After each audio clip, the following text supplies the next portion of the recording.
Yo guys, Theo here on Common Sense. So today I'm telling you about how I'm preparing for a 3-day hard dry fast, meaning 3 days without eating any food, without drinking any water, or without even touching any water. And I'm doing this mainly to rid myself of a nicotine addiction. I don't smoke, but I use this thing we have in Sweden called snus, tobacco pouches that you put here under the lip. And yeah, it's not like you have to do a dry fast to quit nicotine, but I've done this once before, a 3-day dry fast without nicotine, when I didn't intend on quitting. That was not the purpose, it was just a challenge, but I was amazed at how much it removed the cravings, and I didn't even go back to using it like right after breaking the fast. I waited a few days or so. Just having experienced that, I think it will be a nice kickstart to quit the nicotine. Also, it just makes it a little more fun, exciting, not just quit and go to work or, do what you normally do, make an event out of it. Also, I've been using prolonged fasting, but saltwater fasting to cut some weight. I'm very into training, and I did a strength block for a while that I put on a little bit of extra fat because you do get stronger even from just carrying more mass, even if it's not muscle. And so I've done, at the end of the week, I've done 24 to 72 hours saltwater fast, and now when I came up with this idea, most likely this dry fast will mark the end of my cut as well. And I want to put a disclaimer here that I often forget, that this is not me just encouraging you to go days without eating or drinking and telling you that it's fine and everyone should do it. Obviously, food and water are extremely important for survival and just feeling good in the long term. So this is just me telling you about what I'm doing, how I'm doing it, and what I think about it. And if this is something that interests you, you're gonna have to make a decision on your own. I'm not telling you to do anything. So first of all, this I do too, leading into saltwater fast. I eat low carb up until the fast. On the saltwater fasts, haven't always, it will just make things easier. It's not that you have to do it, but I'm taking this dry fast because I know it's going to be very hard in general, seriously. So I've been eating low carb for a week. It's Wednesday today, started last Thursday, I started eating low carb, and I will be starting this fast tomorrow. And so this is because when you get further into the fast, you deplete yourself of glycogen and you go into ketosis, and your body is using your stored fat for energy. And it can be, if you go into the fast with a decent amount of glycogen and you start depleting it, when it's almost depleted but you aren't into ketosis yet, that is often when you can feel bad and think about breaking the fast and just not feel good, So eating low carb into the fast, it's not like you have to do it, it will just make things easier. And here the big difference with a dry fast is, as you don't drink any water, your urine will get lower and lower pH. It will get more and more acidic during the fast. So to protect the kidneys before the fast, the last thing I want to do is drink baking soda with water, like a teaspoon with, seriously, like the amount. I'm not just going to take a shot of water, but I'm not too worried about the amount. It would probably half a liter or something with that teaspoon of baking soda.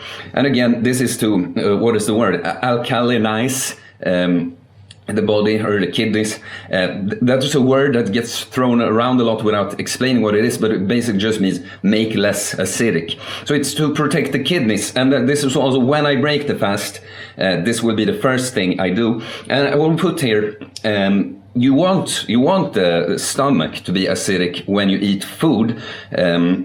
We have, human beings have very acidic guts, and so you don't want to, or I'm not going to have the baking soda with the food.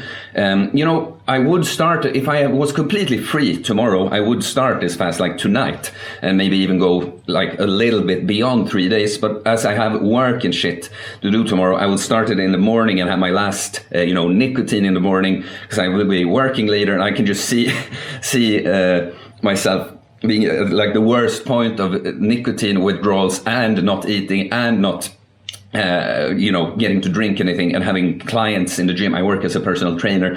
So just to avoid that, I'm going to start it in the morning. But then I'm going to do something like I'll have my last food as a breakfast at like 9 or something.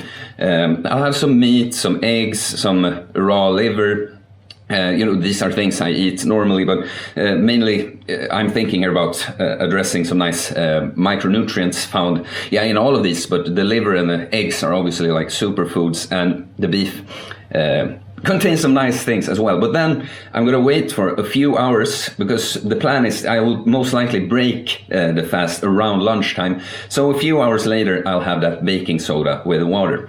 And so the same thing when I break it, obviously. I start with a baking soda and wait for at least an hour until I consume any actual food. And I will actually, these things... maybe some people don't take it seriously and they're like, I'll be fine anyways, la la la. But to be honest, after my last dry fast, the 3-day dry fast I did, I did feel very, very good. My body felt great and I had a great mood. But I didn't take this thing with a baking soda seriously. I didn't read up on how I was supposed to do it, because I don't remember exactly. I did have it, but probably I didn't know the things I know now. And I remember my kidneys actually hurting for a bit. I could feel my kidneys. I thought I had lower back pain, but that's just where the kidneys are located. But that's basically it, There's not much more to it. Like eating low carb, leading into it, alkalinizing the kidneys with baking soda, making sure to have the baking soda not too close to the food. And that's specifically what I'm doing for the dry fast. I will be going out to Tranholmen island in the Swedish archipelago. Apparently you don't say archipelago, even though it's spelled like that. Someone told me in the comments.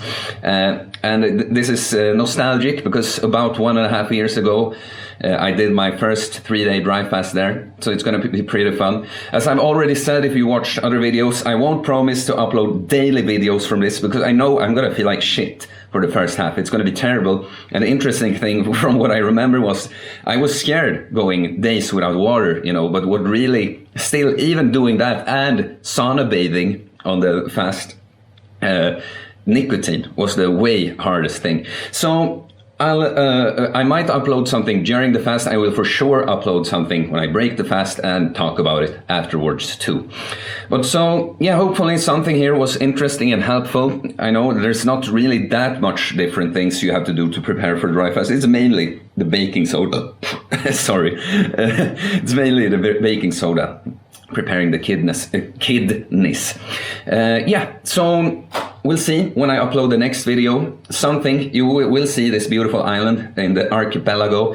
But in the meantime, if you enjoy this video, like it, please subscribe, leave a comment if you have any advice for me, because I'm uploading this today, So if there's something I seem to have missed before my dry fast, please tell me in the comments. Tell me if you've done a dry fast in the comments and what your experiences was and what you think about stuff like that. Okay guys, see you in the next video. Peace.